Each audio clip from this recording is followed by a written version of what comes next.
Olá, boa tarde. Está no ar o webinário Serviço Público em Tempos de Pandemia, promovido pela Frente Parlamentar Mista do Serviço Público, lançada em 2007, sob a presidência do deputado federal Rodrigo Hollenberg, do PSB do DF, relançada em 2016, com a coordenação da deputada Alice Portugal, do PCdoB da Bahia, e do senador Paulo Paim, do PT do Rio Grande do Sul. E na última legislatura, em 2019, sob a coordenação da deputada Alice Portugal, do deputado Danilo Cabral, do PSB de Pernambuco, do senador Paulo Paim e da senadora Zenaide Maia, do PROS do Rio Grande do Norte.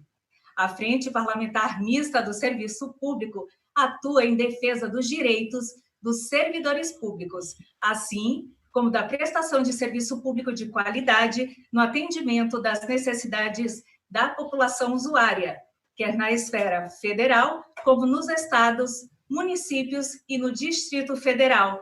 Este é o segundo webinário de uma série que começou a ser realizada em todo o Brasil, organizado por entidades parceiras da Frente, no estado de Minas Gerais, em parceria com a Insight. Este webinário conta com a presença de parlamentares da bancada mineira. Senador Antônio Anastasia, do PSD. Deputado federal Rogério Correia, do PT. Da deputada estadual Beatriz Cerqueira, do PT. E do também deputado estadual, professor Wendel, do Solidariedade. Contamos ainda com a presença de representantes de entidades sindicais. O coordenador geral do Sindicato dos Trabalhadores do Poder Judiciário Federal do Estado de Minas Gerais, Citraeng, Célio Isidoro Rocha. E o terceiro vice-presidente do Sindicato dos Servidores da Justiça de Primeira Instância de Minas Gerais, Sérgio Smig, Eduardo Couto.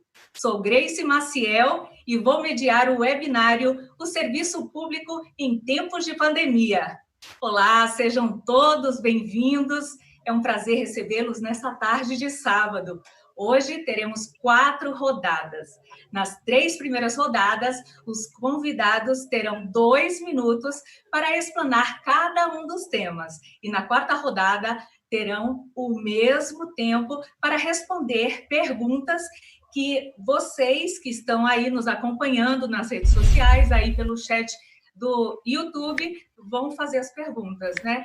E podem direcioná-las a cada um de nossos convidados. Bom, vamos à primeira rodada. O tema é o funcionamento do teletrabalho e as melhorias necessárias. Seja bem-vindo, senador Antônio Anastasia, o senhor que defende, veementemente a negociação coletiva no serviço público. Vamos falar sobre esse tema tão discutido agora nessa pandemia, né? O senhor tem 2 minutos. Obrigado, Grace, agradeço. Cumprimento ao deputado Rogério, à deputada Beatriz, ao deputado professor Wendel, aos nossos eminentes líderes sindicais aqui presentes. Eu não posso deixar de agradecer o convite que me foi feito pelo meu colega, o senador Paulo Paim, para estar aqui com vocês nessa oportunidade. Então, faço aqui o registro de agradecimento e cumprimento pela iniciativa desse webinário num tema tão moderno e tão atual, que é a questão do serviço público e a pandemia, começando com a questão do teletrabalho. O teletrabalho, não há dúvida que é uma realidade que já estava avançando anteriormente e com a pandemia ele se apressa, ele se agudiza. Mas nós, infelizmente, ainda temos muitas deficiências na questão do teletrabalho do home office. Primeiro, nós não temos ainda no Brasil uma infraestrutura tecnológica. Comentávamos isso aqui, inclusive, antes do início da nossa reunião, de maneira informal. Não temos ainda uma rede de sustentação da internet suficiente. Um segundo momento, um país ainda em desenvolvimento, então muitas pessoas, os usuários de serviços públicos, não têm acesso à internet. Então isso também é um ponto grave. Nós não podemos imaginar um serviço público destinado só a alguns. Então, são desafios que nós vamos ter de enfrentar, porque é uma realidade que vem para, ao longo do tempo, ser aperfeiçoada. É óbvio, na minha opinião, que não será para tudo. Tem várias atividades que têm que ser necessariamente presenciais. Eu, como o tempo é muito exíguo, não tenho como entrar em exemplos nesse momento. Mas algumas possibilidades. Elaborar pareceres jurídicos, por exemplo, pode se dar remotamente. Agora, claro que toda atividade de segurança, de saúde, boa parte da educação, não tem condições de fazer.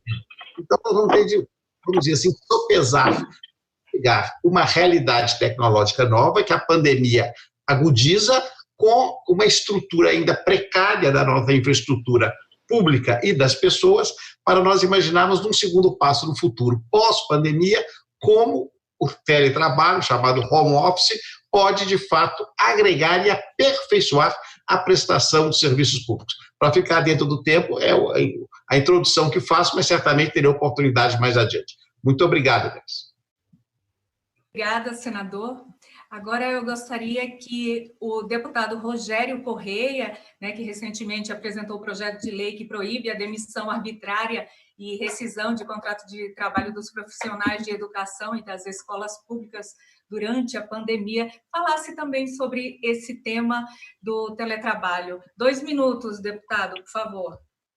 Grace, muito obrigado pelo convite. Também agradecer ao Paulo Paim, que nos fez o contato e é um dos que preside a frente mista do serviço público. Ele é deputada também do PCdoB, que faz parte dessa frente, que também a gente entrou em contato, e a Soraya. Cumprimentar o senador, a deputada, o deputado estadual, é um prazer estar aqui com vocês. Olha, nós estamos sendo também obrigados a aprofundar o teletrabalho como medida de isolamento social. É bom a gente compreender isso em primeiro lugar, por não se tratar de uma gripezinha. Afinal de contas, estamos com 42 mil pessoas mortas no Brasil, com mais de 800 mil pessoas que estão infectadas. E, portanto, se nós continuássemos trabalhando normalmente, este quadro iria ser ainda mais grave. Então, o teletrabalho, de certa forma, nos permite também combater a pandemia. Mas o senador disse e tem razão, ele não é completo. Nós estamos trabalhando, por exemplo, na Câmara e no Senado, de forma remota e geralmente com projetos que são consensuais ou projetos que tratam da pandemia. Ainda não é possível tratar de diversos outros, exatamente porque é muito complexo ainda substituir algo que nós precisamos fazer presencialmente por algo remoto. Coloco, então, para terminar, que nós temos uma proposta na Câmara Federal agora de fazer uma outra comissão externa, além da comissão da pandemia, que é uma para ver o retorno, Beatriz Cerqueira, às aulas, porque estamos com muitos problemas em relação a isso. E assim como disse o senador também, se nós temos problemas entre nós, imagina com retorno às escolas. Isso não pode ser considerado simplesmente enquanto teleaulas, enquanto que os nossos alunos e o povo, de maneira geral, esteja condizente agora com aquilo que é uma necessária prestação de serviço, especialmente na educação. Neste caso, é preciso, inclusive, dizer que aqui em Minas Gerais é preciso ter muito cuidado para que isso não substitua o funcionamento regular, em especial para os nossos alunos, falando como professor também. Mais uma vez, parabéns, estamos aqui à disposição. Obrigada, deputado. Agora vamos ouvir a deputada Beatriz Cerqueira. Ela que tem um projeto em que fica o Poder Executivo autorizado a fornecer todos os equipamentos tecnológicos, eletrônicos e de informática aos servidores da educação básica para o exercício do regime especial de teletrabalho instituído no âmbito da rede estadual de ensino e da outras providências. É bem interessante, está bem dentro do tema. Por favor, deputada. Grace, boa tarde. Agradeço a oportunidade do debate, cumprimentar o senador Antônio Anastasia, deputado federal Rogério Correia, deputado estadual Wendel Mesquita, o Célio, o Eduardo, companheiros aí da luta sindical. Algumas considerações, então, Grace. e agradecer o convite, né, a gentileza de estarmos realizando esse importante debate. Queria fazer 3 considerações preliminares. Primeiro, que nem tudo que está acontecendo é teletrabalho. Jornadas exaustivas, processo de utilização de ferramentas pessoais, WhatsApp pessoal, uma série de problemas que confrontam com a própria concepção do que seria teletrabalho hoje no poder público. Segundo, a ausência de escuta.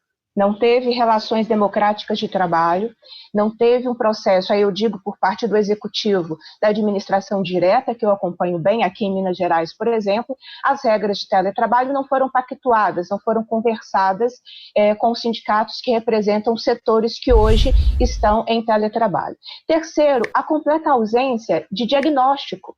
Os servidores públicos estavam em condições de exercer o teletrabalho? Seus salários não são compatíveis com a sobrevivência e eles estão sendo obrigados a contratar pacotes de internet, a ter computadores, a ter condições de trabalho patrocinadas pelo seu próprio salário. Por isso a importância do projeto de lei que eu apresentei na Assembleia.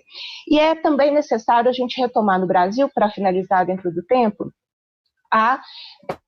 situações em que o teletrabalho é possível e as situações em que ele não é possível, e que nós não podemos impor o teletrabalho em atividades essencialmente presenciais, como a educação, e também é fundamental nós termos uma democratização do acesso à internet, equipamentos adequados, internet banda larga adequada, nada disso foi superado no Brasil, e eu finalizaria fazendo uma observação, que nesse processo também é fundamental que nós tenhamos empresas brasileiras, para que nós tenhamos resguardada a soberania, para que nós não ficamos dependentes de empresas internacionais, em plataformas, em procedimentos que nós somos obrigados hoje em função da pandemia. Mas são considerações iniciais e me preocupa também a forma como o teletrabalho muitas vezes é imposta para que o pós-pandemia não haja também uma diminuição dos postos de trabalho.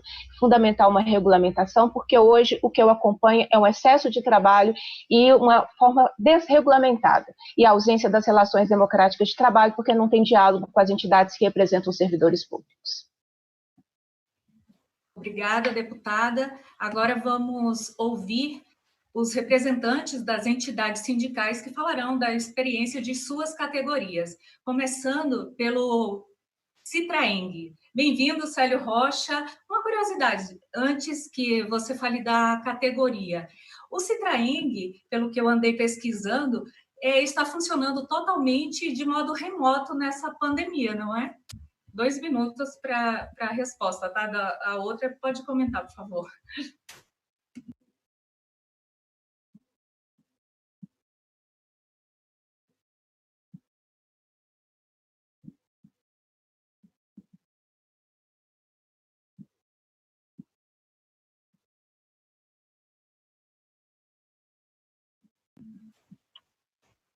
Célio?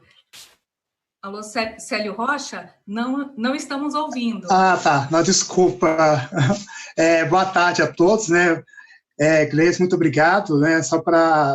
Queria desejar boa tarde, né, deputada Beatriz, ao senador Anastasia, Rogério Correia, né? Conhecido nas nossas lutas, ao deputado Wendel e ao Eduardo. É um prazer estar aqui com vocês. E Gleice, Célio Isidoro Rosa, né?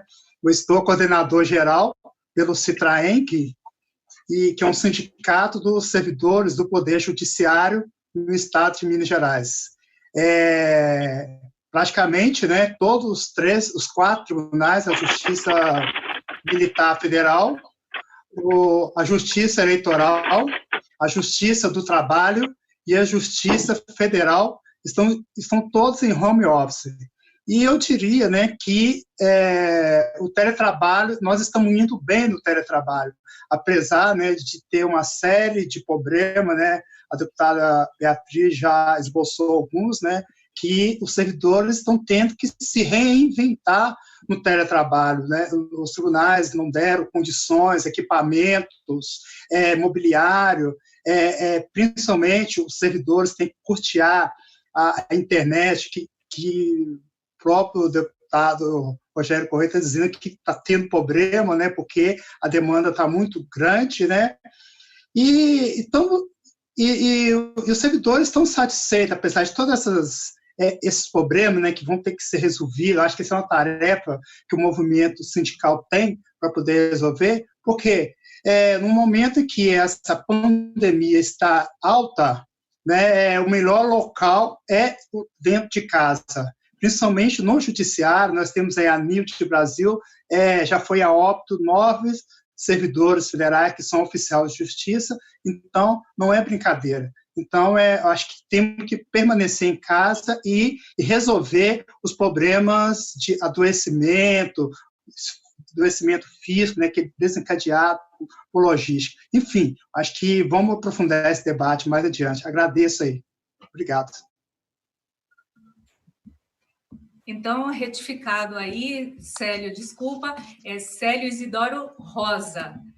Agora, para fecharmos essa primeira rodada, vamos ouvir o nosso outro sindicalista aqui, o representante do Sejusmig, né, o Eduardo Couto, que vai falar para a gente agora sobre esse nosso primeiro tema.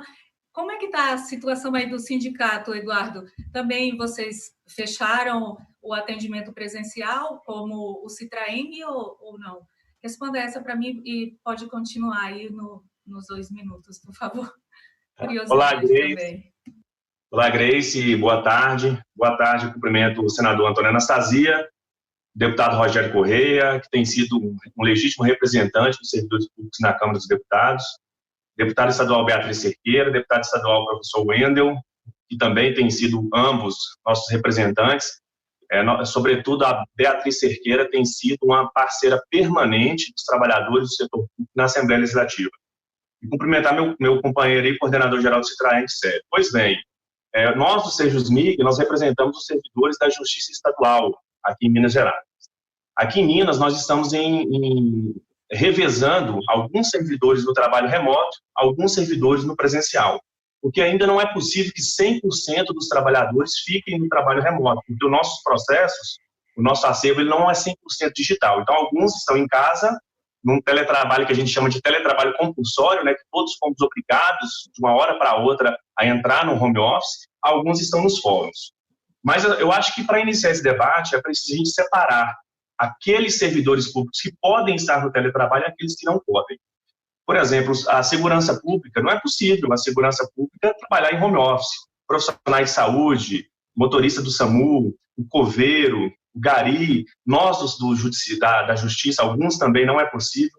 Então, a gente tem que separar quem está na linha de frente não pode ir para o teletrabalho e quem pode ficar no teletrabalho. E aí, para esses que estão na linha de frente, o papel do empregador, que é dos órgãos públicos, do poder público, é proteger essas pessoas, proteger esses trabalhadores. E aí eu tenho alguns números aqui que eu vou falar rapidamente.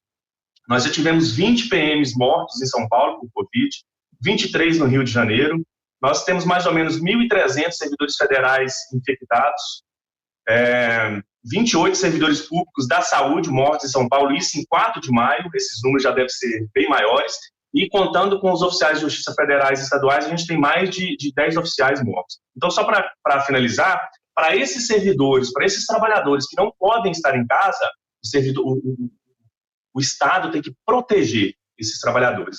E para os que podem estar em casa, em home office, contribuindo para o combate à disseminação do vírus, o poder público tem que dar condições para ele trabalhar. Tem que dar computador, tem que dar materiais, tem que dar insumos, móveis ergonômicos. O servidor não pode ser jogado de qualquer jeito em casa, ele tem que ter móvel ergonômico, senão ele vai adoecer e nós vamos perder esse trabalhador e direitos do teletrabalhador. O teletrabalhador tem que ter os direitos respeitados, metas atingíveis, não pode ser metas inatingíveis, tem que ser respeitado o direito à desconexão, ele não dá 24 horas no trabalho, tem que ter hora de iniciar e hora de terminar. Então, encerrar minha fala aí para não estender muito e a gente continua nesse debate. Obrigado. Obrigada, Eduardo. Agora vamos para a segunda rodada. O tema da segunda rodada é o serviço público na construção de um Brasil melhor. Vamos iniciar agora com o deputado professor Wendel. Seja bem-vindo. O senhor tem 2 minutos. Professor Wendel, o senhor tem uma parceria aí, como é a sua história com o Sejusmig? Pois é, Grace, eu quero aqui cumprimentar o senador Anastasia, grande amigo, companheiro da luta política, deputado federal Rogério Correia, grande defensor da educação, minha companheira aqui de Assembleia, a deputada Beatriz, e nossos representantes dos sindicatos, tanto o Célio como o Eduardo, e cumprimento a todos aqueles que estão participando desse momento do webinário tão importante para a questão do servidor. Grace, eu quero dizer que o servidor ele é o maior contribuinte nacional para o nosso cenário, para o nosso Brasil. O servidor é aquele que está ali na ponta, como o próprio nome diz, servindo o país e levando o país à frente. Temos servidores aí em diversos segmentos. Eu sou professor e fui vereador em Belo Horizonte, com uma defesa forte dos servidores municipais, e agora como deputado, juntamente com Beatriz, com tantos outros deputados em Minas Gerais, a gente tem levado essa bandeira de fortalecer o serviço público, muitas vezes, né, tão machucado pela desvalorização. A própria sociedade muitas vezes impõe, né, aquele título de forma errada para o servidor, como aquele que está ali somente, né, aproveitando do serviço público, mas não, nosso servidor é a ponta em todos os lugares do país, nós temos servidores em todos os órgãos e a gente precisa fortalecer e valorizar. Como deputado, a gente tem trabalhado muito, acabei de apresentar um projeto agora que nós não tínhamos na pauta da Constituição Estadual, a questão do servidor que tivesse óbito aí na defesa do seu Estado, a família não receberia uma pensão especial se um servidor da segurança, da educação ou da saúde viesse a óbito aí no trabalho. Então a gente acabou de colocar. Apresentei um outro projeto também, estendendo a questão do prazo dos concursos, né, para que as pessoas que passaram no concurso nesse período ainda estão ativas, eu digo onde o concurso ainda estava com a data ativa, para que também as pessoas não sejam prejudicadas. Apresentei esse projeto e durante a minha trajetória, 6 anos como vereador e agora 1 ano e meio como deputado, eu tenho lutado em vários segmentos defendendo os servidores, seja da educação, seja da justiça. Então, a gente tem que ter coerência. A nossa caminhada política ela é pautada pela coerência. E se a gente está lá para representar, nós também como servidores, porque o parlamentar ele é um servidor colocado pela população para também construir, no meu caso, né, tanto a fiscalização do Poder Executivo Estadual, quanto também legislar na nossa Constituição Estadual. Então, eu tenho feito isso, dialogado muito, diversas audiências públicas, presido também a Comissão de Defesa da Pessoa com Deficiência, e a gente tem feito uma defesa dos servidores com deficiência, que muitas vezes não temos aí, por parte até do poder público, não temos um olhar voltado para esses servidores, né? Muitas vezes, dentro das próprias repartições públicas, nós temos uma estrutura insuficiente para atender nossos servidores com deficiência e a gente vê aí Brasil afora quantas anomalias acontecem no sentido da legislação. Então, eu também tenho levantado a pauta na defesa do servidor com deficiência e diversos órgãos a gente tem abraçado. Recentemente, eu tive também com o Sindifisco, com a FENG, no governo de Minas, né, para tratar da questão salarial. O servidor ele está vivendo um momento difícil, né, que os governos vêm passando, e Minas não é diferente, mas a gente precisa cada vez mais lutar pelo servidor para que ele tenha a valorização que ele merece. Porque se nós temos um servidor satisfeito, eu estou agora à frente também da construção da lei orgânica da Polícia Penal, são mais de 18 mil servidores em Minas Gerais que não tinham uma lei orgânica. Então a gente precisa avançar cada vez mais e eu estou lá mantendo a minha coerência de sempre defender o servidor público e farei isso em toda a minha história de vida. E independente da questão partidária, aqui nós temos parlamentares de diversos partidos e todos com essa mesma bandeira de defender o servidor. Então é muito bom poder participar desse webinário e o Brasil só vai avançar ainda mais quando o poder público, o poder executivo, tiver plena consciência de que valorizar o servidor é valorizar a nação, é melhorar o nosso país. Obrigada, deputado. Agora vamos ouvir o deputado Rogério Correia. Pois não, Grace. Veja bem, eu sou muito crítico a este modelo chamado ultraliberal que está se instalando no Brasil. Quando a presidenta Dilma foi deposta, cismaram que tinham que terminar com o serviço público, que isso não prestava, que era necessário entrar neste chamado modelo liberal. Durante o governo Temer, por exemplo, fizeram uma emenda constitucional que congela por 20 anos a verba de educação e saúde.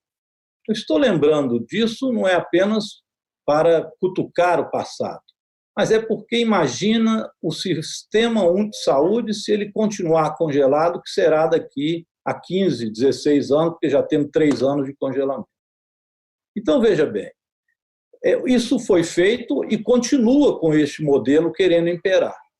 Mas nas tragédias a gente lembra do serviço público. Eu, por exemplo, agora fui relator da CPI de Brumadinho, da tragédia da Vale, que matou 272 pessoas debaixo da lama. Quem foi salvar as pessoas? O serviço público, o Corpo de Bombeiros, a Polícia Militar, depois deles, assistente social, os professores na escola, hoje o sistema judiciário, que tem que agilizar o procedimento, a Polícia Civil, que fez investigação, o Ministério Público, que nos apoiou nesse processo, os servidores da Assembleia Legislativa, da Câmara Federal e do Senado, que trabalharam no processo de investigação. Então, na tragédia, o serviço público, se não existisse, nós não poderíamos socorrer ninguém. Agora, na época da pandemia, quem vem salvando as vidas? O SUS, o Sistema Único de Saúde. Os nossos servidores da saúde não podem servir para que a gente faça e os aplauda apenas em época de tragédia. Mas o Sistema Único de Saúde tem que ser algo valorizado, permanente e sempre em evolução.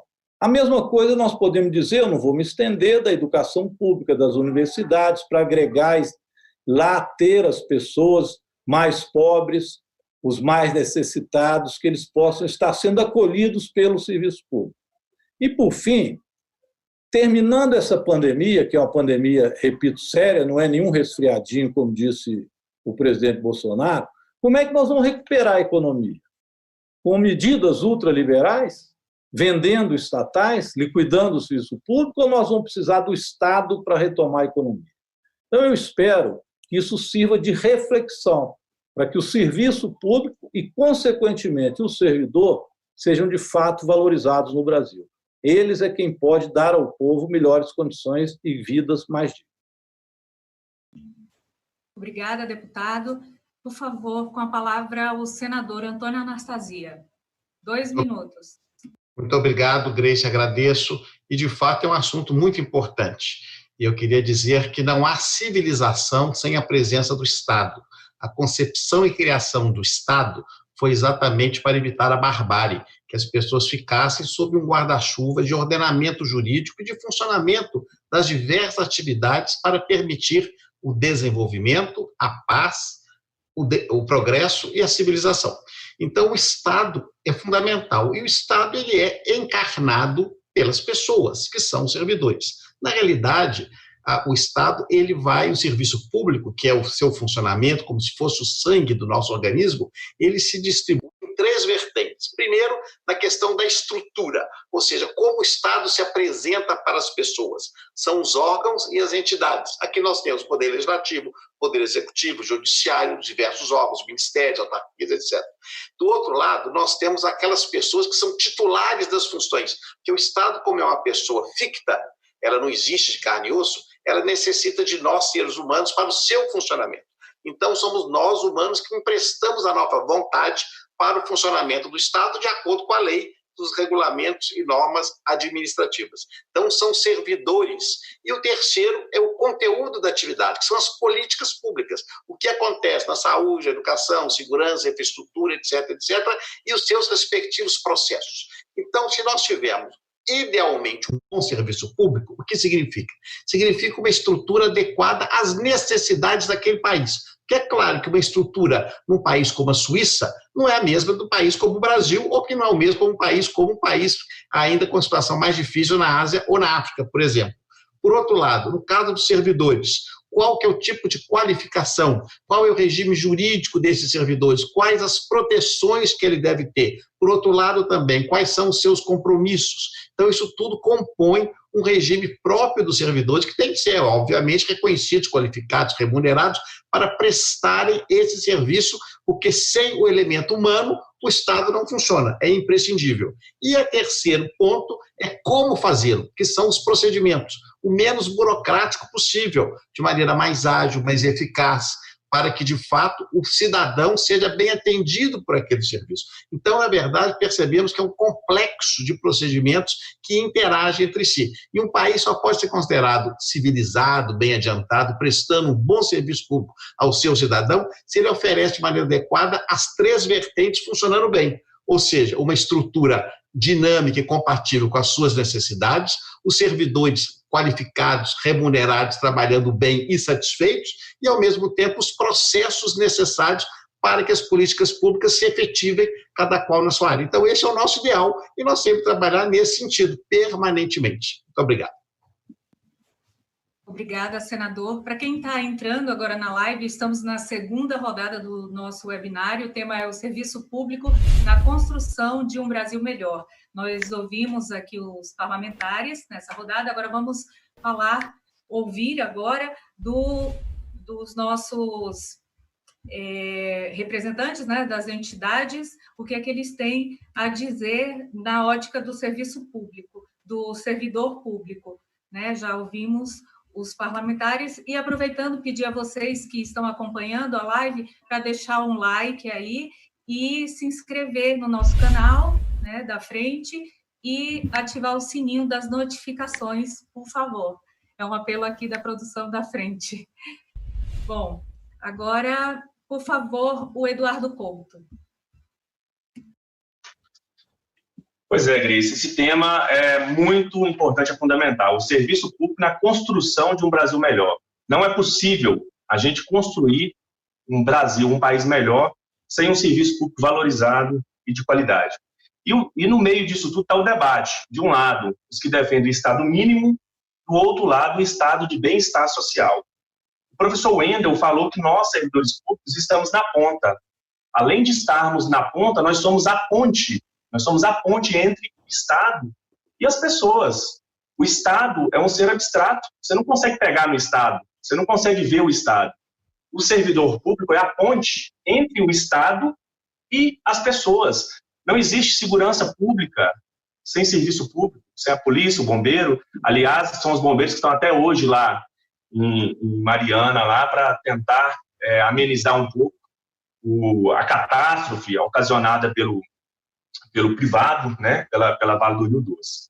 Então, e no meio disso tudo, temos lá um ministro da Economia que diz que nós somos parasitas, né, que nós somos cidadãos que estamos em casa com a geladeira cheia, que nós somos assaltantes, saqueadores, e agora, por último, ele falou que abraçou com o servidor público, colocou uma granada no bolso do servidor público.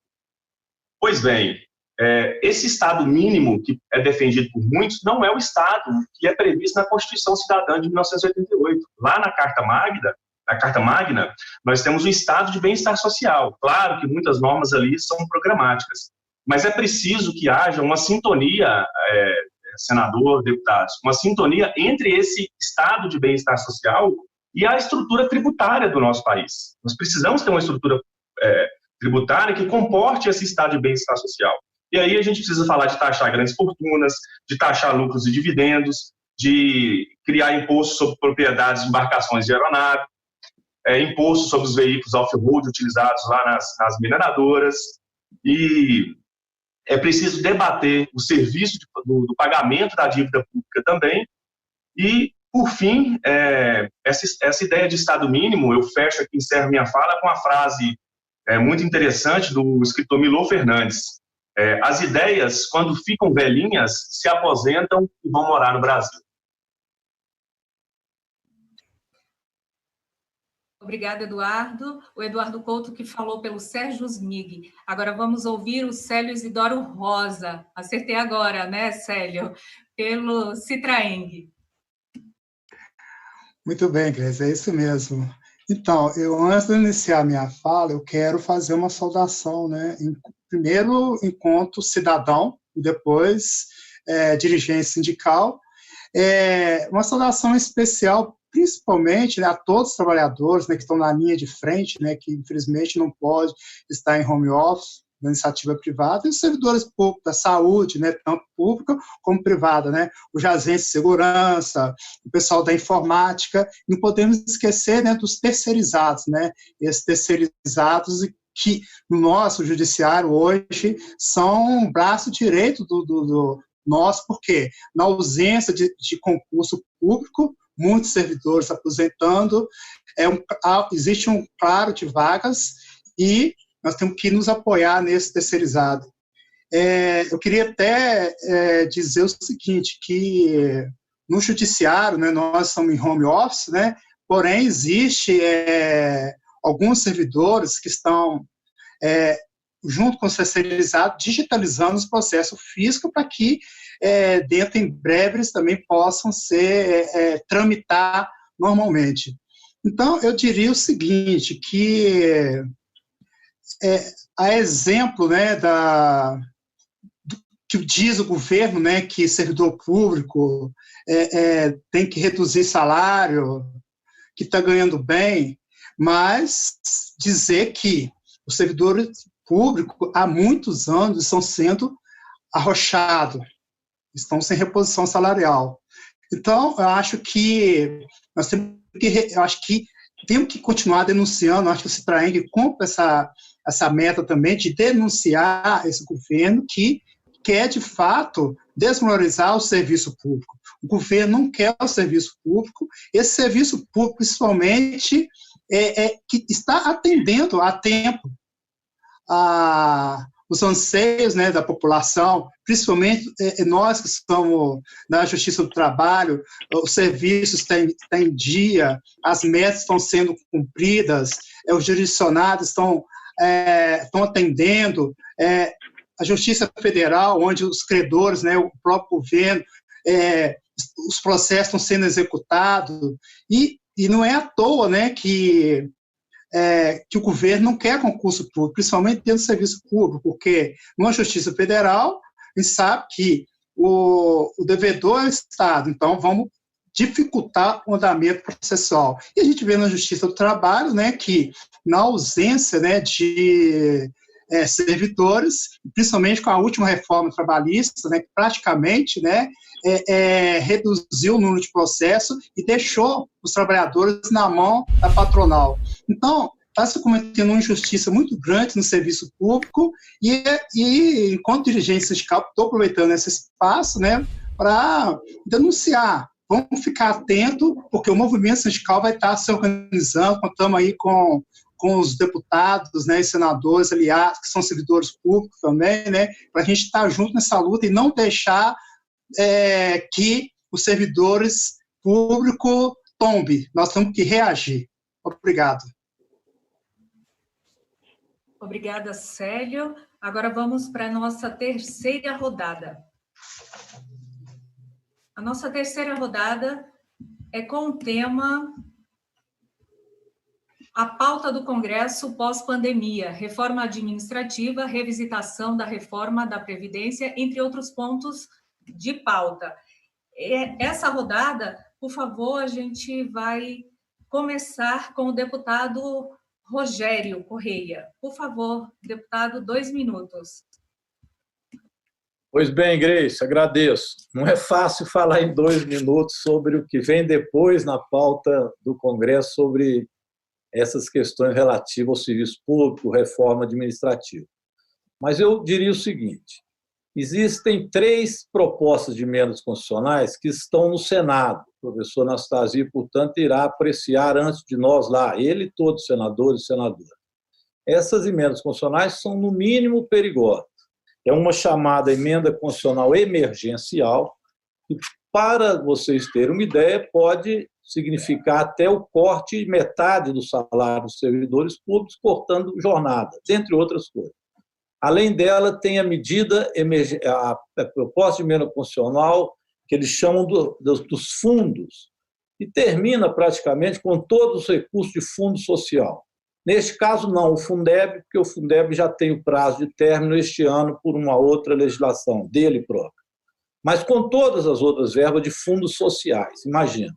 E uma terceira, que é do Pacto Federativo, que permite, inclusive, não mais vincular as verbas separadamente de educação e saúde. Já existem emendas até para desvincular em forma definitiva o que é verba de educação e de saúde. Enfim, se essas 3 emendas constitucionais forem aprovadas como o ponto da reforma administrativa, nós teremos desmanche completo do Estado. A Constituição, como diz o Eduardo, não será mais a Constituição cidadã, ela será a Constituição do ultraliberalismo. Essa é a proposta do governo Bolsonaro e do governo e do ministro Paulo Guedes. Está no Senado, se aprovada lá, vai para a Câmara, a gente espera uma resistência muito grande do povo brasileiro em relação a essas emendas constitucionais. Seria realmente abusivo.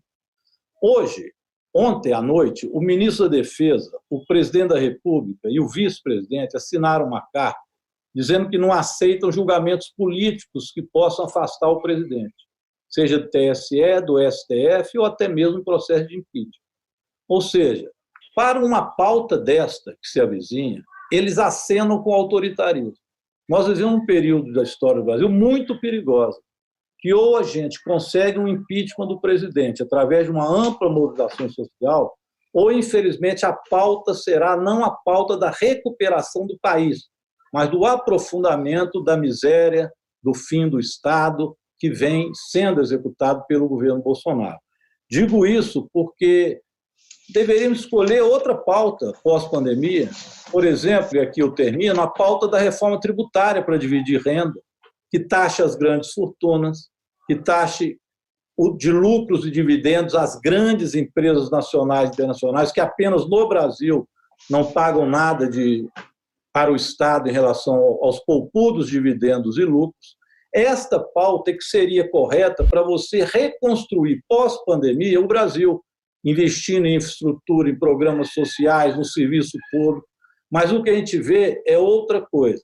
E com este agravamento da situação econômica, de pandemia e o agravamento político, realmente a situação no Brasil ela merece cuidados.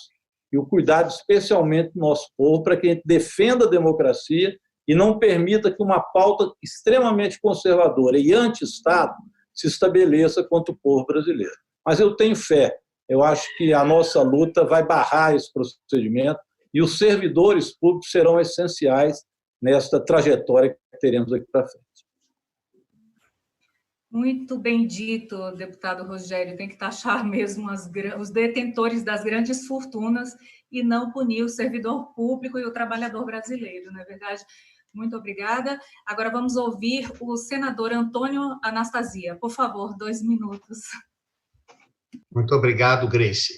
O deputado fez aqui uma boa intervenção e demonstrou que propostas de emenda da Constituição estão tramitando no Senado. Elas foram paralisadas nesse momento, a informação que levo ao conhecimento de todos, exatamente em razão da pandemia. A deliberação remota não permite a votação dessas matérias que necessitam de grande discussão, audiências públicas, oitivas de segmentos. Então, a matéria ainda vai demorar bastante a ser deliberada. Não sei qual o conteúdo, claro que temos ali coisas muito equivocadas, algumas bem mencionadas pelo deputado.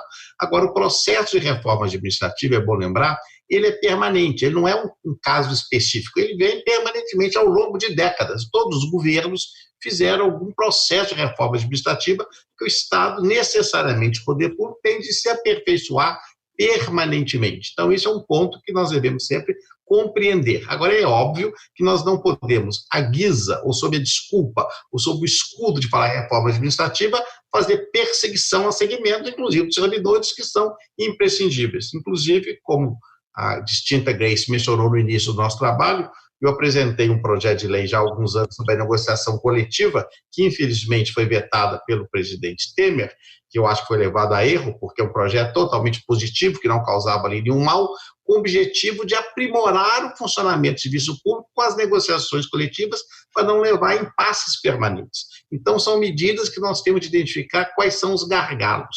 E acredito, como o deputado Rogério mencionou agora, que a pandemia vai estar nos ensinando alguma coisa. Dois exemplos. No quadro dessa tragédia toda, nós vamos aprendendo algo. Primeiro, a necessidade do robustecimento do Sistema Único de Saúde, que é o SUS. O SUS, de fato, é quem está dando a resposta nesse momento de agruras que estamos vivendo. E nós estamos identificando que o SUS ainda está com muitas necessidades de recursos, de pessoal, de qualificação, de aperfeiçoamento de instalações.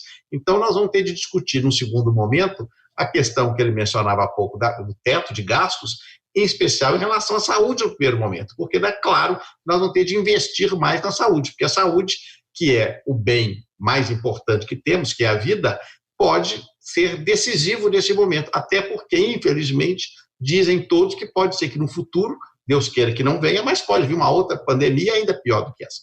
Então, é um ponto que tem de ser muito discutido. E o outro é a própria identificação da sociedade brasileira. Nós vimos agora a tragédia que foi a concessão do auxílio emergencial. O próprio poder público brasileiro não conhece o cidadão brasileiro, não sabe onde está. E ainda por equívoco, ao invés de utilizar os cadastros tradicionais do tempo do Bolsa Família, utilizar o CRAS, que é o Sistema Único de Assistência Social, resolveram concentrar tudo na Caixa Econômica Federal. Eu acho que foi um equívoco, poderia ter sido descentralizado, teria sido muito melhor. Mas demonstra que o governo não tem esse conhecimento. Então, nós temos de avançar muito ainda. Então, não adianta ficarmos discutindo a reforma administrativa em termos, vamos dizer assim, teóricos, temos de ver os problemas específicos.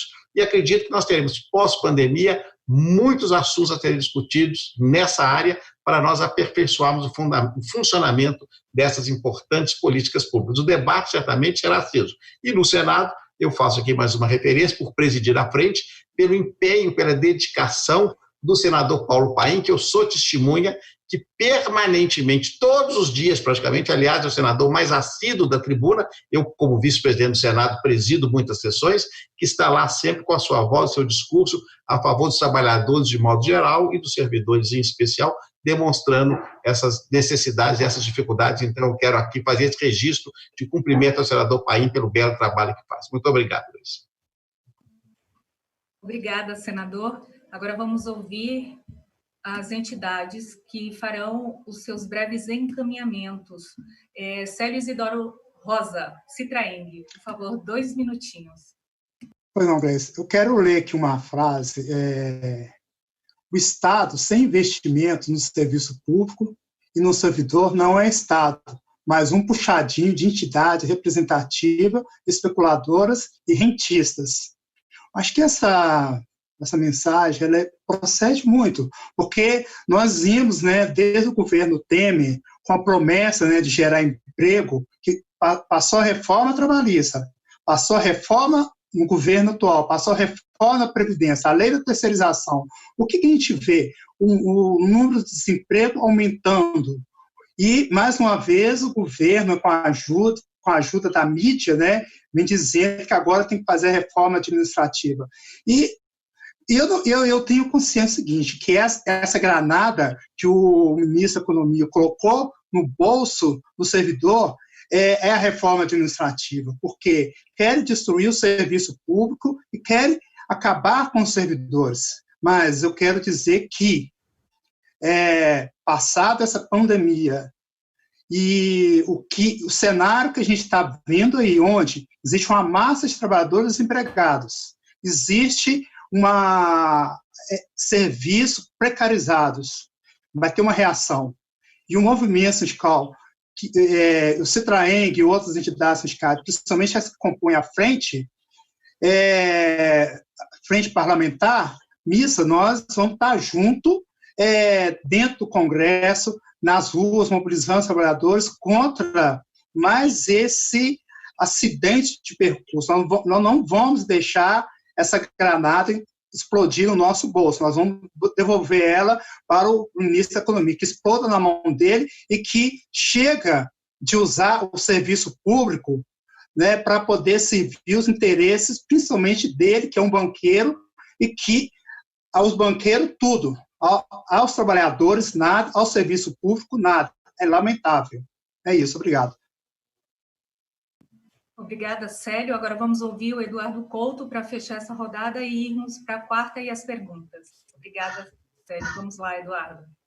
Pois bem, eu quero pedir, Vênia, um pouquinho para falar dos projetos na Assembleia Legislativa. Já que aqui à frente está regionalizada, nós estamos falando no âmbito de Minas Gerais, então também é importante falar. E eu queria falar também, fazer uma separação durante a pandemia e após. Durante a pandemia, nós entendemos que não é possível se debater esses projetos que retiram direitos dos trabalhadores, seja no Congresso, seja na Assembleia. Por quê? Porque não é possível você exercer a sua democracia. A audiência pública, por exemplo, ela tem previsão constitucional.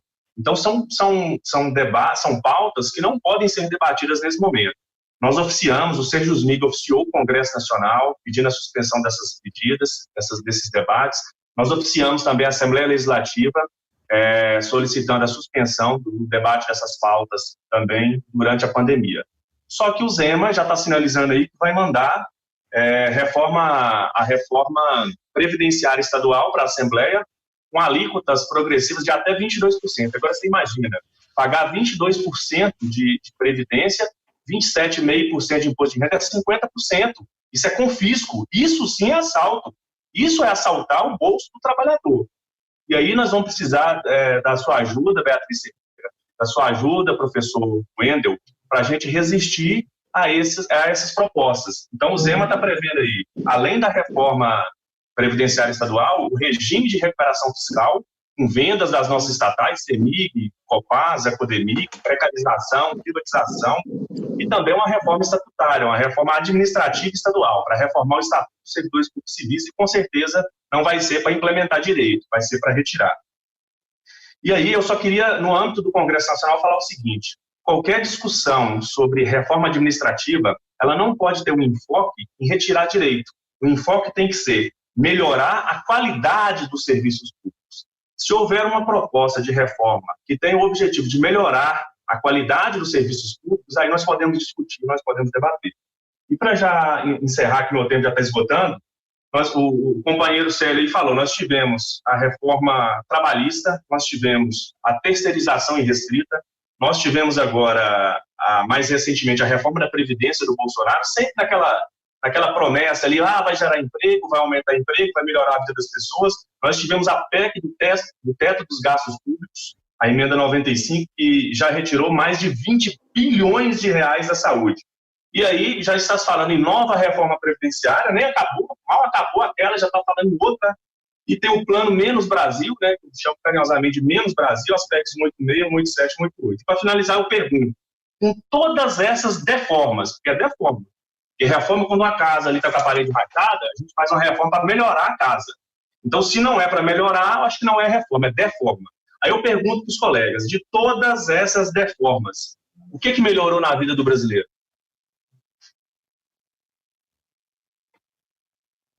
Obrigada, Eduardo. Agora vamos para a nossa quarta e última rodada. Bom, 2 minutos também para cada um. Essa pergunta é geral, essa vai para todos os parlamentares e as duas entidades. A pergunta é sobre o teletrabalho. Hoje, aproximadamente 52% dos servidores do Executivo Federal estão em teletrabalho. O governo federal pressiona para que esses servidores voltem ao trabalho presencial. No entanto, diariamente, aumenta o número de servidores contaminados. Hoje, mais de 1.300 contaminados. As entidades sindicais lutam para não suspender o teletrabalho agora, inclusive com ações judiciais. O que os senhores acham? Vamos ouvir primeiro o posicionamento do professor Wendel.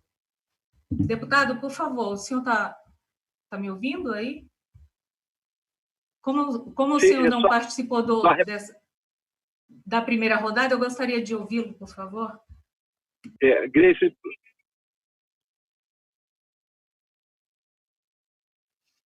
minha internet está muito ruim aqui. Só repete para a minha pergunta, por favor, porque falhou na hora, Grace. Oi. Minha internet está muito... Só repete a pergunta. Está ouvindo agora? Agora sim, Grace. Só repete a pergunta, por favor.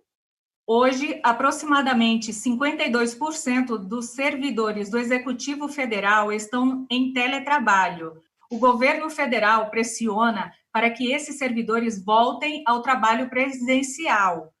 No entanto, diariamente aumenta o número de servidores contaminados. Hoje, mais de 1.300 contaminados. As entidades sindicais lutam para não suspender o teletrabalho agora, inclusive com ações judiciais. O que é que o senhor acha?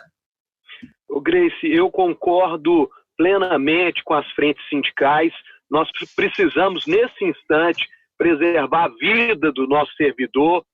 Nós temos que continuar com o teletrabalho, nesse momento que o país cada vez mais aumenta o seu índice de óbitos. Já ultrapassamos aí 40 mil mortes pela questão da contaminação do Covid-19. Então, é preciso ainda preservar, permanecer com o teletrabalho, mesmo com toda a dificuldade já relatada pelos pares aqui, da falta de estrutura do poder público. Poder público, a gente queria estar no nível onde o poder público pudesse ali fornecer todo o material. Minha irmã, por exemplo, é servidora da Justiça Federal e ela não teve nenhum suporte por parte, né, do poder público nesse sentido. Então, os servidores estão tendo que desprender financeiramente, comprar seus equipamentos ou usar sua própria internet, seu notebook, sua ferramenta de trabalho. Eu acho que a gente já devia estar num estado avançado nesse sentido, né, do Estado poder dar essa capacidade técnica para os seus servidores poderem ter uma ferramenta de qualidade.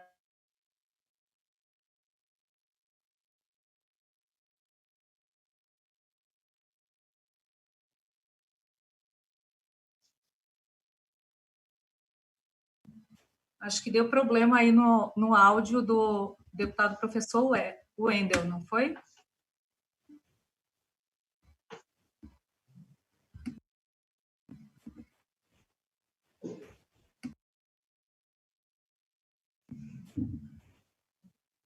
Travou aí para vocês também? Estou te ouvindo. O professor não ouvi. O professor travou, mas você nós estamos ouvindo bem. Eu ouvi também o colega Sérgio.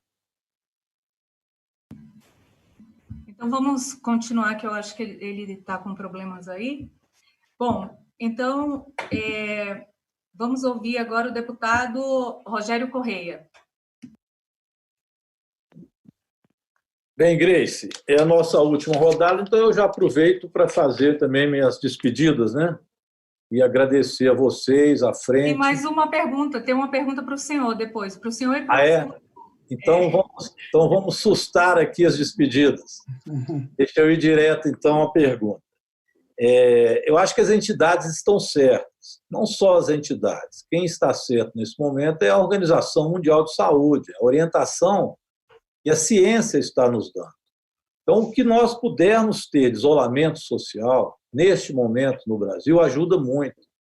Eu participei agora recentemente de uma palestra no Diretório Nacional do PT com ex-ministros, inclusive o ex-ministro Padilha, que hoje é deputado federal, mas outros ex-ministros também do governo Lula, Dilma, e eles diziam isso não apenas deste campo, não, eu escutei também palestras de ex-ministros de outros governos também, desde o governo Fernando Henrique e etc., que nos colocam com muita clareza, o próprio Mandetta, ministro Mandetta, que o isolamento social ele é uma necessidade. Não existe no mundo remédios ainda, nem vacina. Espero que em breve haja vacina. Estão falando que para o fim do ano, início do ano, tomara. Se Deus quiser, haverá. Mas hoje não tem.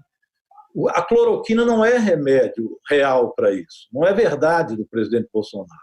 Então, ele vem mentindo para o povo.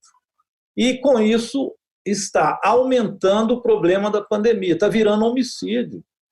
As pessoas que sabem do assunto, conhecem, estão desesperadas, estão falando que nós vamos ultrapassar 120 mil mortos.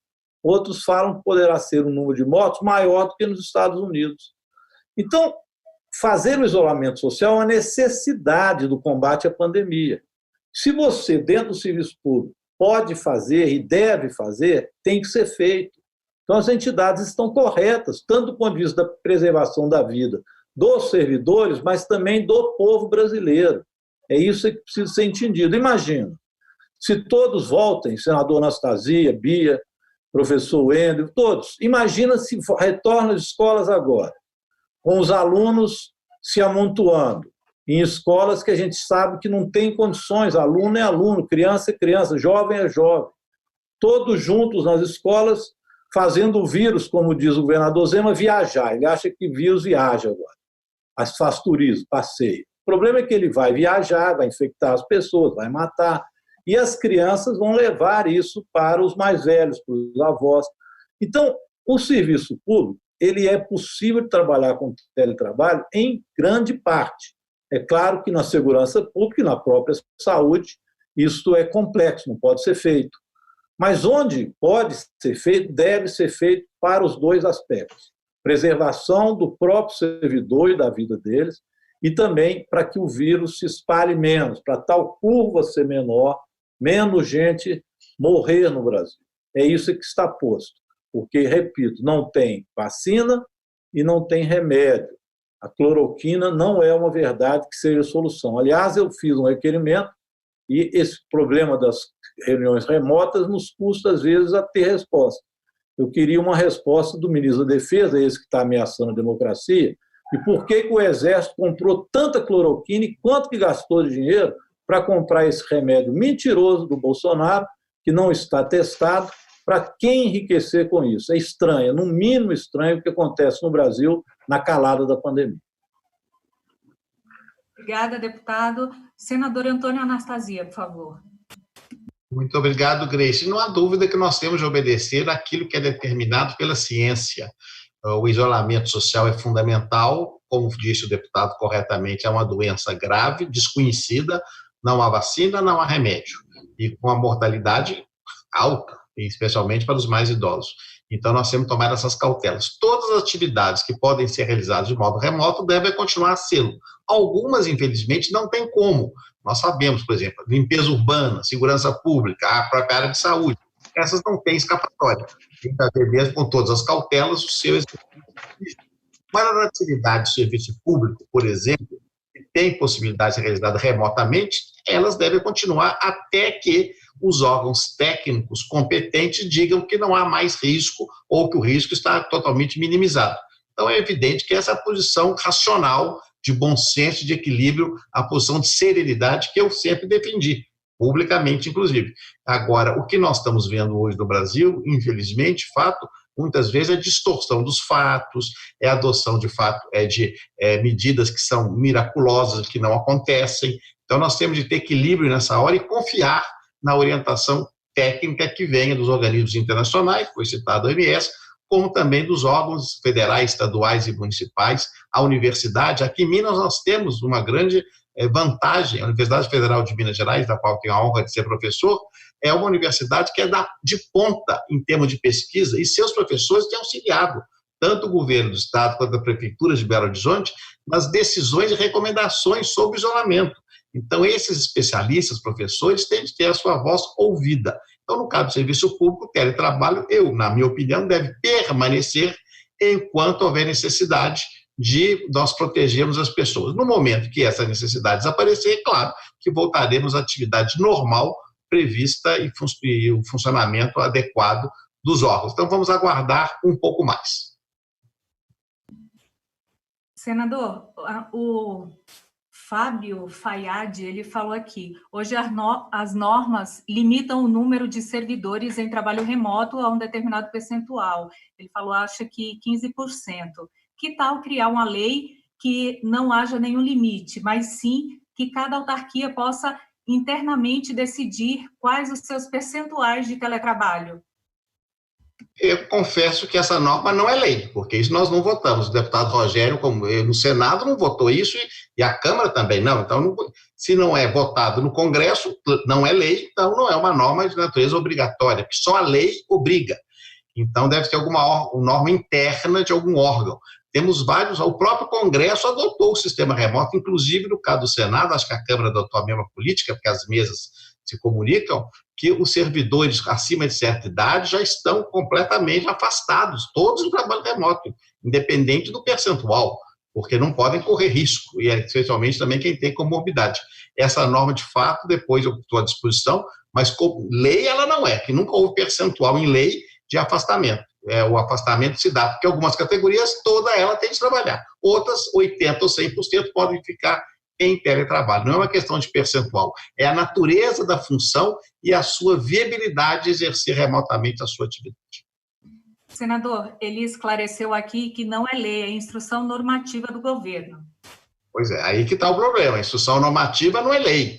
Então, o sindicato certamente tem de avaliar, porque, como diz a Constituição, ninguém é obrigado a nada senão em virtude de lei. A lei que dá essa definição. Então, essa instrução normativa, evidentemente, ela não tem a força de uma norma legal. Até uma boa ideia, porque me parece que é, mais uma vez, o que eu defendo sempre, o bom senso. Não adianta o percentual. Tem atividades que todos têm que estar trabalhando fisicamente. Tem outras que 100% pode estar fazendo o serviço remotamente. Então, não tem cabimento essa questão de 15%. É um despropósito. Aliás, o governo realiza vários despropósitos, como fez essa semana com a medida provisória das universidades, felizmente devolvida pelo presidente Davi Alcolumbre. Então, é bom saber disso, nós vamos verificar essa instrução normativa para ver se podemos tomar também alguma medida. Muito obrigado. Obrigada, senador. Agora, a deputada Beatriz Cerqueira, por favor. Bem, muito francamente, Grace, os colegas que dividem esse debate, todos que nos assistem, a verdade é que nós temos um governo federal que é inimigo do serviço público. É um governo federal que mira nos servidores públicos e que faz campanhas permanentes contra os serviços públicos e os seus servidores. Como você explica um presidente que incentiva pessoas a invadirem um hospital para verificarem qualquer situação? Você está colocando em desconfiança o sistema público. Você está colocando em desconfiança o trabalho do Sistema Único de Saúde. Então, a gente tem um presidente que ele é genocida, que ele faz brincadeiras, ele faz piadas, ele provoca aglomerações, ele anda sem máscara. Então, de fato, não espanta o governo federal querer o retorno das atividades presenciais, porque ele não se importa com a vida, e muito menos com os seus servidores públicos. Eu acho que, sim, é importante a gente delimitar, porque senão a gente fica com uma falsa sensação de que estamos com governos normais e que, portanto, respeitam os serviços públicos ou os seus servidores. O governo federal não respeita nem os servidores, nem o serviço público. Foi eleito no discurso do combate da não política. A não política, o serviço público é o problema, então é preciso que a gente diminua, né, o serviço público e os seus servidores. É isso que nós enfrentamos. O Eduardo lembrou muito bem. Como é que você explica um governador do estado que vai propor uma reforma que mexe estruturalmente na vida dos servidores sem conversar com os servidores, sem fazer uma única reunião, não aconteceu uma única reunião do governador Zema ou do seu secretariado com as entidades sindicais que discutissem qual é a reforma da Previdência. A gente está na sociedade do espetáculo. Os servidores públicos sabem das questões que envolvem a sua condição de trabalho por lives, por redes sociais. Depois vem a norma. A educação aqui foi assim, quando foi o retorno não presencial, as pessoas souberam por lives. Depois as orientações chegaram. Então, assim, um completo desrespeito aos serviços e aos servidores públicos. Então, permaneçam fazendo a luta pelas atividades em teletrabalho, da mesma forma que a gente tem que fazer a luta pelas condições dignas desse teletrabalho. Então tem que ter limite de jornada, tem que ter condições de trabalho, tem que ter uma série de questões que muitos estados e municípios não estão respeitando, não respeitam os seus servidores como sujeito de direitos e como trabalhadores, mas fundamentalmente identificar que nós estamos diante de um governo que é inimigo dos servidores públicos, não é? O que ele propôs de congelamento da vida dos servidores até dezembro de 2021, os deputados, senadores, se puder me corrija se a data não é essa, é um absurdo. É jogar sempre nas costas dos servidores públicos e dos serviços públicos os problemas de déficit. Quantas vezes nós nós explicamos que a PEC 241 era um absurdo, não cabia na realidade do Brasil. Ainda assim, o Congresso aprovou. E agora a gente tem um teto, um limite de investimentos no serviço público, no pior momento que o Brasil está passando, que é uma pandemia. A gente tinha que estar com o sistema único fortalecido, com servidores valorizados. Aqui em Minas, a gente luta para que o governador faça um decreto que regulamente uma legislação já aprovada em relação às técnicas de enfermagem, que sequer a gratificação foi regulamentada por decreto, embora a legislação já o autorize a fazê-lo, a coisa mais básica do mundo. A gente tem campanhas de voluntariado em relação ao trabalho exercido pela enfermagem aqui no nosso estado. Então, assim, a sintonia, né, entre o discurso da valorização do serviço público e a prática. A prática é que os servidores estão sendo massacrados. A prática é que a gente tem aqui em Minas Gerais vencimentos básicos inferiores a salário mínimo de professor universitário.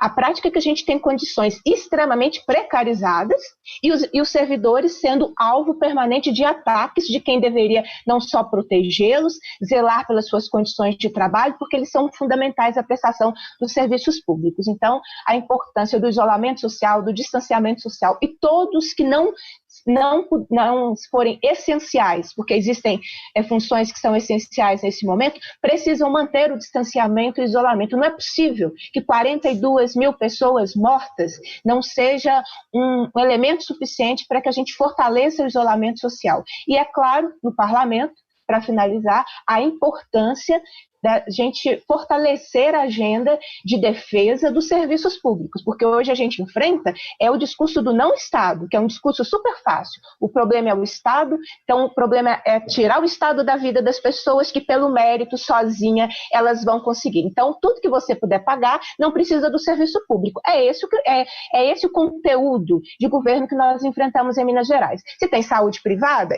então eu não vou universalizar a saúde, eu vou focar. Se tem educação privada, eu não preciso universalizar, eu vou focar. E assim sucessivamente. Então a gente está num momento em que os serviços públicos e os seus servidores são muito atacados. Reforma da Previdência Nacional demonstrou isso. Qual foi a grande campanha nacional do governo pela reforma da Previdência? Atacar privilégio. Quem era o privilegiado? O servidor público. Esse servidor público que ganha menos de um salário mínimo de vencimento básico aqui em Minas Gerais, a professora aqui do estado que não recebe o piso salarial profissional nacional, é desses servidores que nós estamos falando. Então você tem o próprio governo fazendo um processo permanente de desqualificação e de ataque aos servidores e aos serviços públicos. E isso se intensifica e permanece durante a pandemia. É a minha última participação, eu já tenho que me despedir?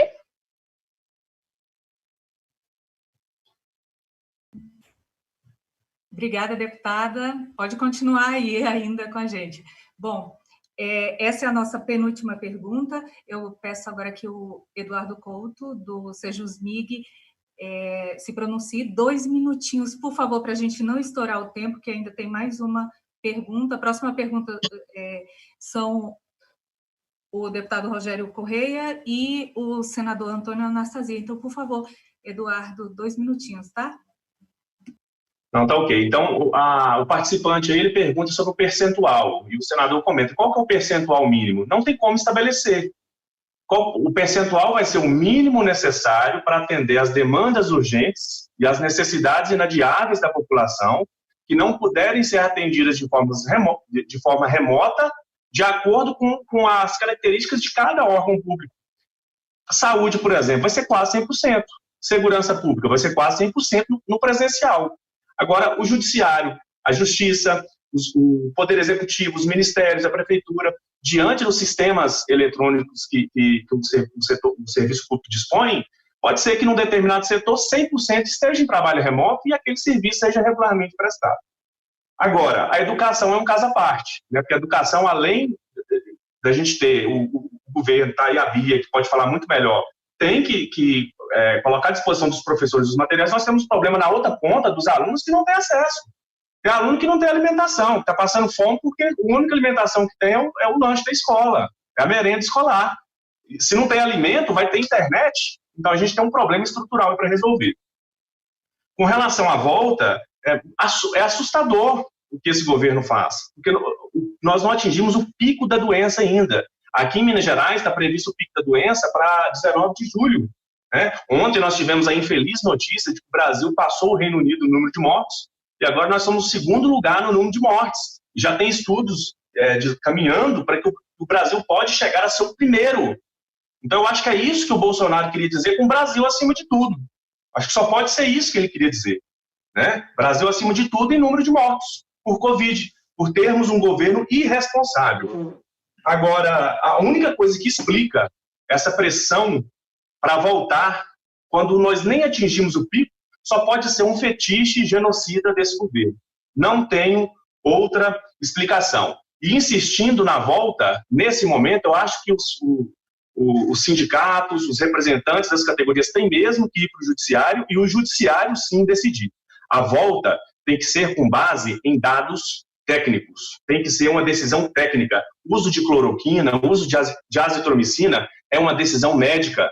Não cabe a um presidente dizer qual medicamento tem que ser usado ou não. Isso é uma decisão médica. E a volta ao trabalho presencial precisa ser uma decisão técnica, com base nas orientações das autoridades sanitárias. Obrigado. Obrigada, Eduardo. Célio Rosa, agora, Citraeng.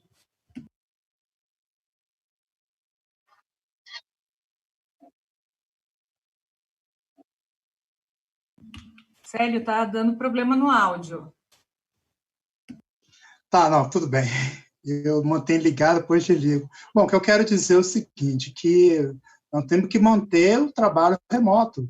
Nós estamos, aí o Brasil já vai para casa, segundo país mundialmente, está correndo um risco de ter maior número de mortos no mundo.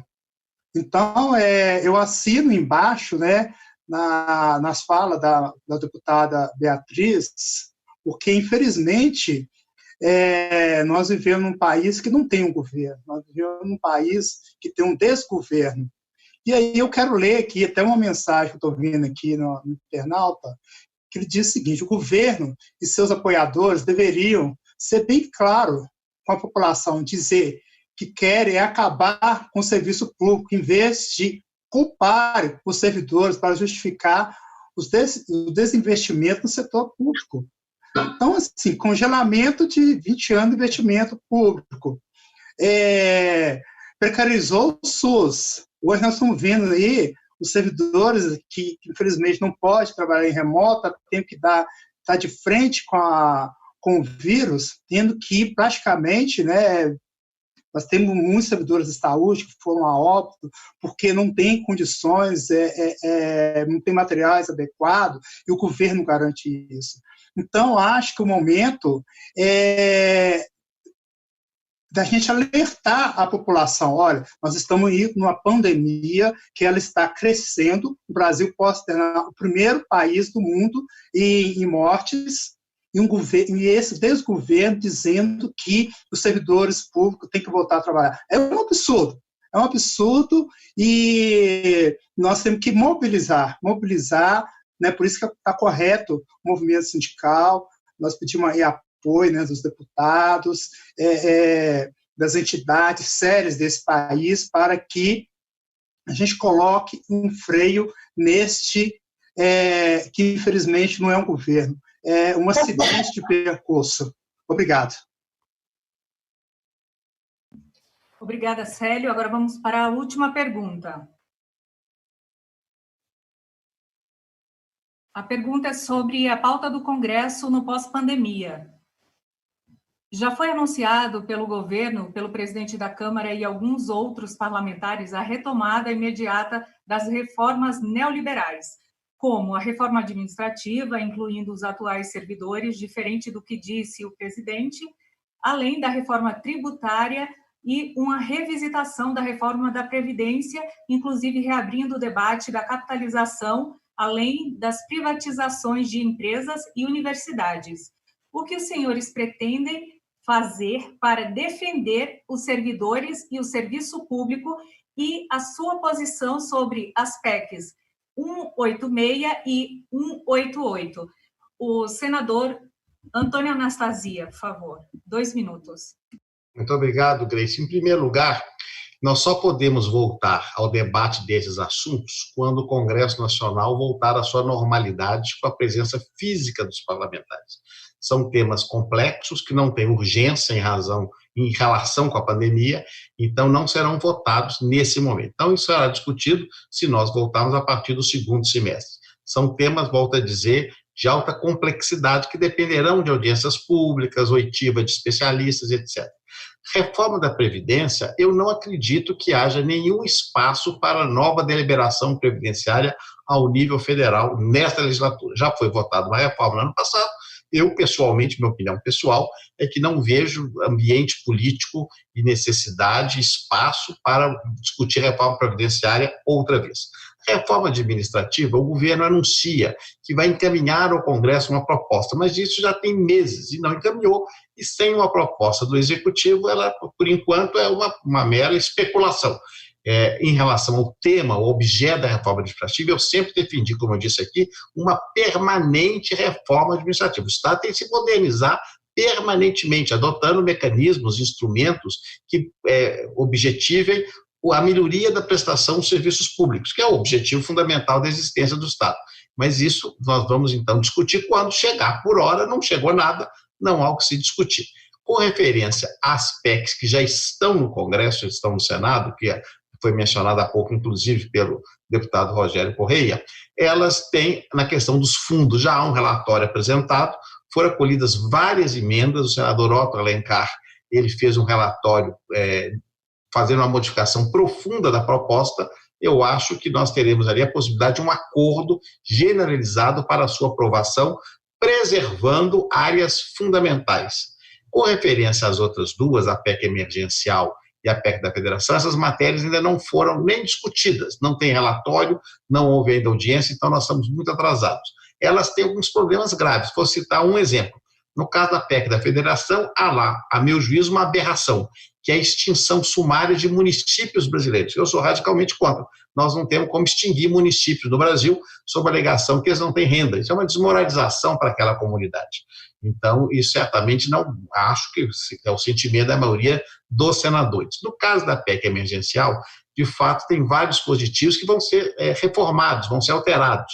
Então, a matéria ainda está cedo para ter, vamos dizer assim, uma maturidade para nós identificarmos o seu conteúdo, porque as emendas não foram ainda apresentadas na comissão, não há relatório, então nós vamos ter que aguardar um pouco mais. Eu acredito que, como segundo semestre, será um segundo semestre de retorno da pandemia e de natureza eleitoral, esses temas podem eventualmente ser discutidos, mas podem ser derrogados para um prazo mais adiante. O importante é, de fato, nós identificarmos uma pauta emergencial pós-pandemia de recuperação econômica do Brasil, porque nós vamos ter, esse ano, um PIB caindo, já falo em 8%, pode ser mais do que isso, e um desemprego muito alto, e com repercussões sociais. Então, esse tema me parecerá o mais urgente que o Brasil terá de enfrentar para evitar um problema econômico pior do que já se apresenta, porque, evidentemente, as pessoas vão sofrer e sofrer muito. Então, essa será, pelo menos na minha opinião, a pauta mais emergencial do retorno após a pandemia. Se é a última intervenção que faço, minha cara Grace, eu queria aproveitar a oportunidade para agradecer muito o convite que me foi feito pela Frente Mista, agradecer mais uma vez ao senador Paulo Paim, cumprimentá-lo, saudar o deputado federal Rogério Correia, que aqui revejo, a deputada estadual Beatriz Cerqueira, o deputado professor Wendel, os nossos dois líderes sindicalistas, Eduardo e Célio, e especialmente a você, Grace, que conduziu esse debate de maneira extremamente eficiente e com muita simpatia. Muito obrigado. Muito obrigada, senador. Foi um prazer recebê-lo aqui no nosso webinário e por esse debate tão rico, né? Muito obrigada mesmo. E, também aproveitando a oportunidade, o pessoal que está assistindo, né, através das nossas redes sociais, tem mandado muitos recadinhos aqui, porque o nosso tempo é curto, não dá tempo ler, mas também elogiando bastante a sua atuação, né, no Congresso e também aqui no nosso webinário, tanto a sua como de todos que estão presentes aqui, o deputado Rogério, a deputada Beatriz, o deputado professor Wendel, enfim. Muito obrigada, senador, muito obrigada mesmo. Deputado Rogério, por favor.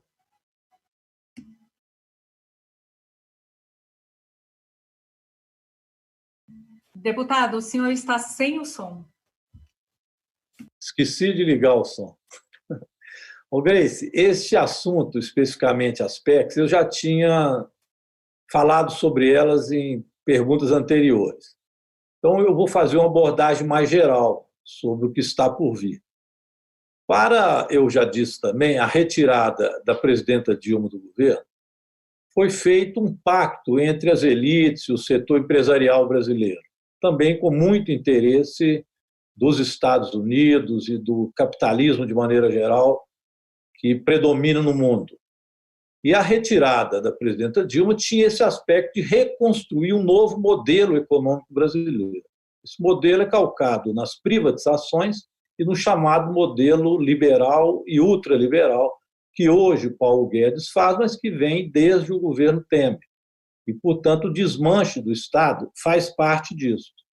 Este pacto das elites não foi desfeito ainda. E é por isso que o governo Bolsonaro, apesar de todos os crimes que o presidente comete, ainda está no governo. A presidenta Dilma foi retirada de lá, no meu entendimento, sem ter cometido crime algum. No caso do Bolsonaro, ele cometeu crime contra a democracia, ele já cometeu crime contra a saúde pública, ele comete crime contra a Polícia Federal, que os próprios ministros denunciam, e ele permanece porque existe um pacto sobre o projeto econômico, que tem repercussões sociais muito grandes. Este pacto não foi desfeito, e então eles já anunciam que pós-pandemia vão retomar este modelo. Essa é a granada que Paulo Guedes diz que está preparando para os inimigos. Os inimigos são o setor público, os inimigos são exatamente os trabalhadores, esses que precisam ser arrochados. É claro que o Congresso Nacional, o professor Anastasia tem razão, está resistindo a muitas coisas disto que está indo para lá.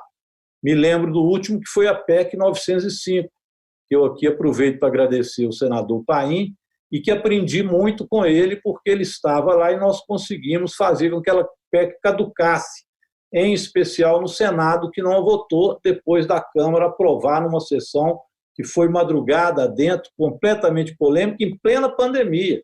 Mas a ordem do capital econômico era que aprovasse 905 na marra. Nós resistimos, e felizmente o Senado não deu prosseguimento e nós paralisamos essa PEC.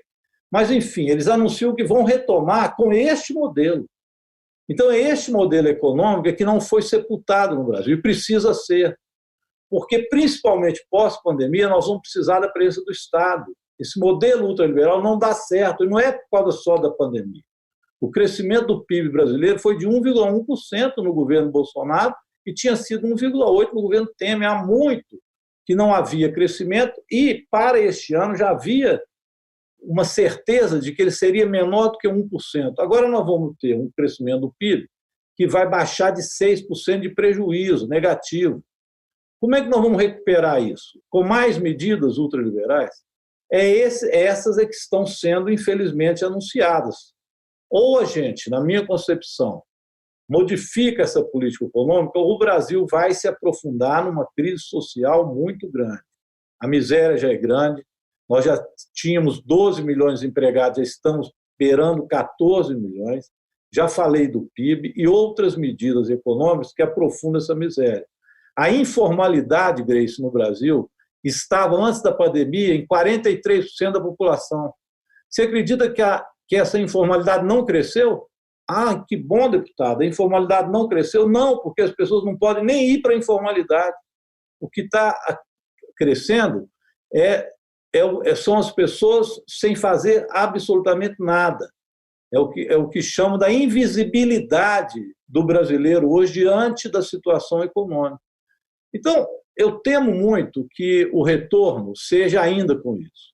E, sinceramente, não acho que seja possível que, diante deste governo, se modifique este quadro. Eu acho que nós temos que fazer um outro pacto democrático no Brasil, retirar o governo Bolsonaro pelos crimes que cometeu e convocar eleições democráticas com todos os setores da sociedade. O que não pode é a ultradireita no Brasil continuar comandando o processo político brasileiro, porque isso ou dará num processo autoritário ou na barbárie no Brasil. É algo que nós, democratas, Beatriz, senador Anastasia, deputado Wendel, nós democratas, seja lá de que viés partidário temos, precisamos de ter este cuidado. O Brasil corre risco.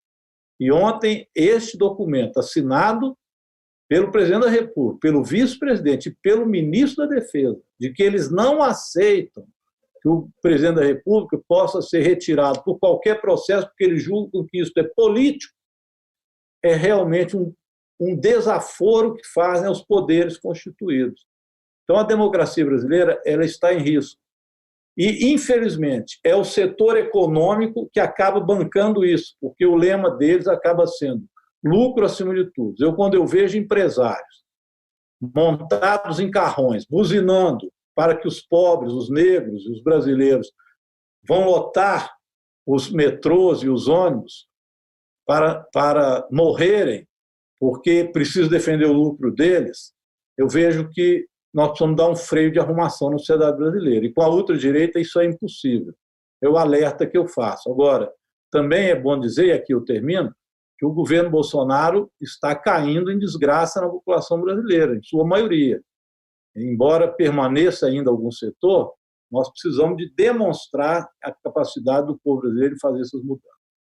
Queria agradecê-los também, agradecer a Grace pela simpatia da condução do trabalho, nosso senador Anastasia, que tem feito um brilhante trabalho, agradeço. Vamos precisar, professor, que você nos ajude lá agora com mais os outros projetos de Brumadinho, você que já tem dado uma ajuda importante nesse setor. Agradecer minha companheira, Beatriz Siqueira, professora, e vocês desculpem o atraso nosso, porque também vocês convidaram 4 professores para falar para vocês e parlamentares. Então, o tempo realmente de 2 minutos, a gente às vezes não consegue se ater a ele. Muito obrigado. Muito obrigada, deputado Quatro Rogério. professores e 2 sindicalistas, né? Só gente que não gosta de falar. É verdade. Bom, muito obrigada, deputado Rogério, pela sua colaboração também muito rica aqui nesse webinário. Muito obrigada, deputada Beatriz Cerqueira. Que pena, né, que o professor Wendel, o deputado, saiu, né? Deu problema aí no áudio e no vídeo dele, na conexão.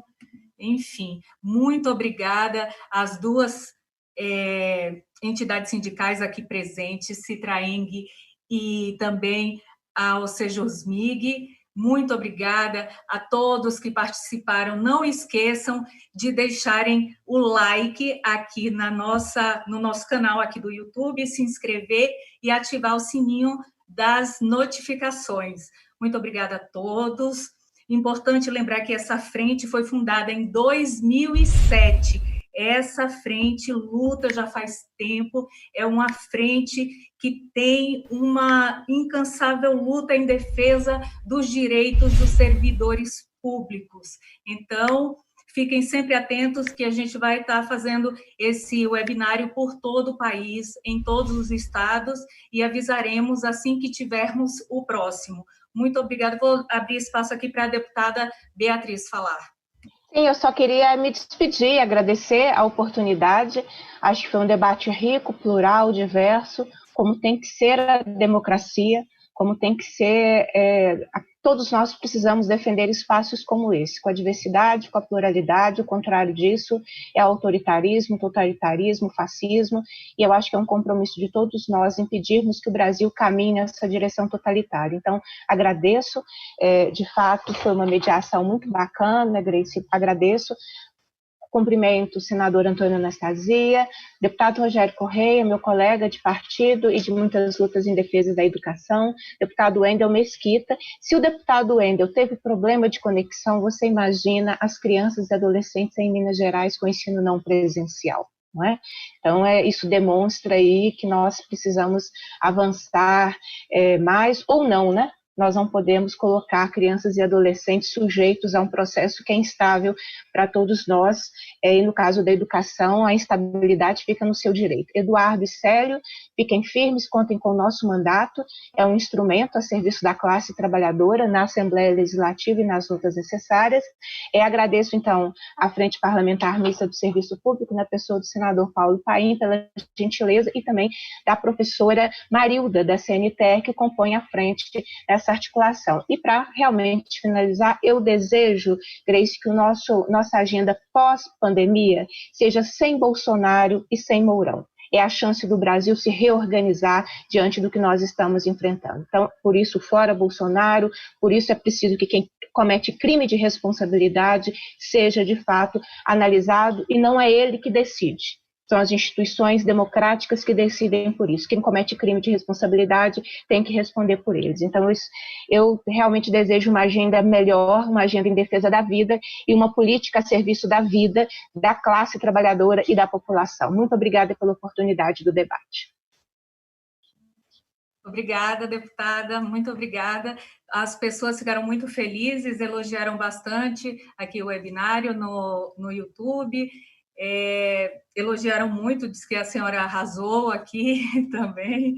Acho que o nome foi, deixa eu só me certificar que eu acho que foi Vera Lima. A Beatriz arrasou em defesa dos servidores e dos serviços públicos. Alguém mais quer falar alguma coisa para finalizar aqui?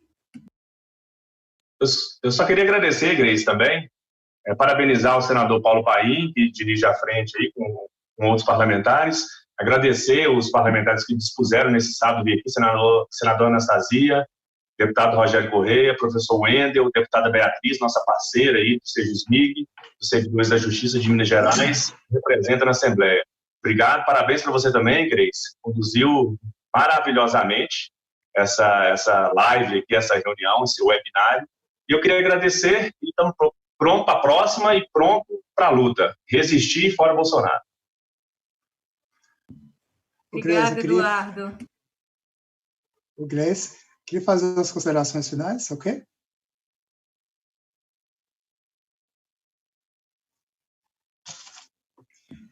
Pode falar, Célio.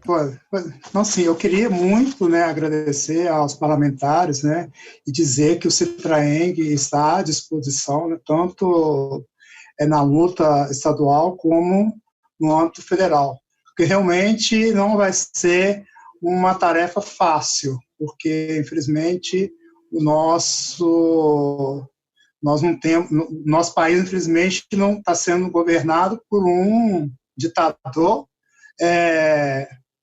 que não governa, mas que nós temos um Congresso onde a sua maioria, né, são de banqueiros. Nós temos aí um presidente tanto do Senado como da Câmara, né, que funciona como ministro, como primeiro-ministro.